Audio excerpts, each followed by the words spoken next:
In this video, I'll show you how to find your PayPal account statement and download it when you need it. First, it's best to use the PayPal website for this, because PayPal's official statement and report tools are available in the web account dashboard. After you log in, go to the Reports area, then open Account Statements. PayPal says this is where you can request and download your monthly statements. Next, look for the month you need. You'll usually see a Request button beside each available month. Click Request, and PayPal will prepare the statement for you. When it's ready, the button changes so you can click Download and save the file to your device. If you need something more specific, like a custom date range or a detailed transaction report, go to Activity or History. Click the download icon, then choose Custom.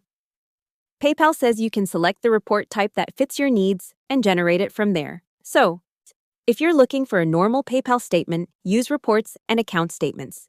If you need a custom transaction file, use the download option from your activity history instead.